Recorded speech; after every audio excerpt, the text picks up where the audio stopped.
अस्सलाम वालेकुम जी दोस्तों, उम्मीद करने जी सो सारे खरीद ना लसो। अज तुसा की रेसिपी दसने पे जी मंगेतरा वास्ते स्पैशली कि जेड़े बेचारे असने पाकिस्तानों तो उन्होंने को हांडी शांडी बननी कोई नहीं तो फिर जनानियां भी खुश नहीं होनियां। तो जनानियां खुश करने का तरीका है कि सोहना जहा ब्रैकफास्ट बनाई रखो। तो उसका तरीका मैं तुसा की दसा। तो इसने जनाब बड़ी आसान रेसिपी है। एक प्याज जड़ा वा बल्कि अद्धा जा प्याज वो तुसा ग्राइंडर ही पाना। 3 गुलियां जनाब पानिया उसने बिच। एक टमाटर पाना। ठीक है, बहुत आसान रेसिपी है तो तुसा जनाब ये जरूर बनानी। जे तारीफा ने पुल ना बनन आए कहते तो फिर अल्लाह ही हाफिज़ सुना। ये जनाब थोड़ा जहा बड़ा जीरा इसने बिच, फिर बने जनाब थोड़ा जहा सौंफ। ये जो नाश्ता कुछ किया नहीं होने लगा ना, कुछ बनाई देता होने लगा ना ही। देखो जनाब अंडे असा बॉयल करने से रखे हुए ये देरी अंडे भी जोड़े वो बॉयल हो गए सन। ठीक है, हम इसकी जनाब असा करी किस ग्राइंड।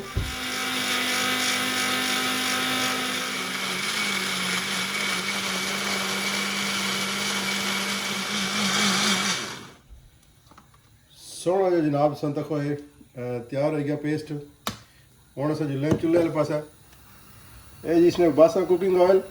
पिछली बार मैं टिकटॉक पर ये वीडियो बनाई लाई सी, कुछ बंदे आखिर जी तेल बहुत ज़्यादा पिया वा, लेकिन अस सर पेस्ट विच बने तो लगने ज़्यादा पर तेल उभरी इसना तो माड़ी गलती कोनी सी। तो अंडे जनाब उबली गए, कुछ बंदे ने ड्यूटी लाने कि अंडे जी छिली दा।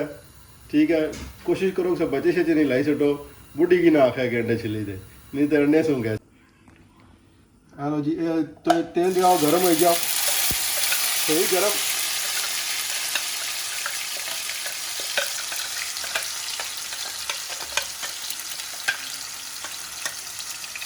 जनाब इसे भी बने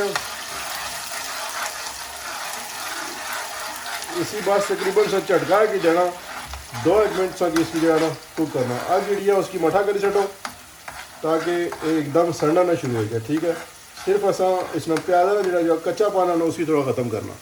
2 मिनट सिर्फ इसी दो। है जी 2 मिनट गुजरी गए।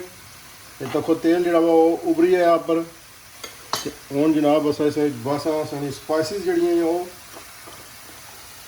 नमक पाओ हसबे जायका, जितना पसंद है उतना ही। रेड चिली पाउडर पाओ, थोड़ी जी कलवंजी। मैं हर चीज़ा बना कलवंजी। अक्सर बच्चे जरा वा वो कलवंजी इस तरह खाने को नहीं, लेकिन चंगी होनी आंडी शांडी बाई सटो तो राम खान जनी जिसमें याद रहे। तो ठीक है, ज़्यादा स्पाइसिस भी पाई हूँ जनाब इसी करने थोड़ा जहा मिक्स तो मिनट तक और जरा इसकी पकाना है। ठीक है, हम तो जी थोड़ा ड्राई ज़्यादा ड्राई हो गया। इसमें थोड़ा जब पानी से भाई इंसान बहुत ज़्यादा पानी नहीं बना, बस इतना बना कि थोड़ा जहा रनी हो जाए। ठीक है,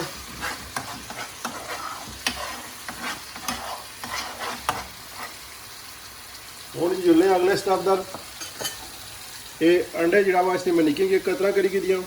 ठीक है, आखिर छिले आपू ही पे तो लो जनाब ये बने इसने बिच।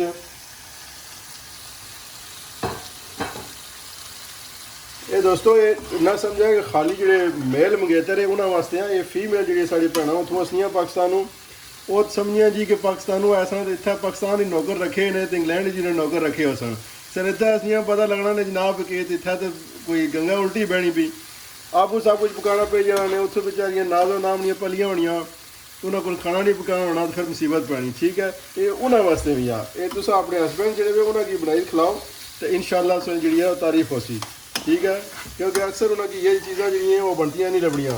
मावरियाँ जी होनियाँ बेचारियाँ वो पाकिस्तानियाँ बुढ़ियाँ पुरानियाँ वो आटा ब्रेड बनाई चाहिए देनी तो खुश हो जाने उस हिसाब से। जे बनाई देसो तो सानी बहुत तारीफा हो सन। इंशाअल्लाह सानी जिंदगी जी है वो खुशहाल गुजर सी।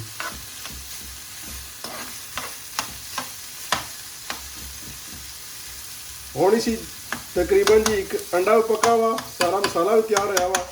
तकरीबन 1 मिनट इसकी रहन दो हल्की आंच पर। इस बाद जरा वा इसकी ब्रेडा नाल या पराठा बनाई सकना तो उस इंजॉय करो। उम्मीद करना जी सो की वीडियो बहुत पसंद आई होसी। आइंदा भी अगर ये रेसिपियाँ सो की चाहिए तो चैनल की सब्सक्राइब करो तो लाइक वाला बटन दबाया, डिसलाइक वाला नहीं।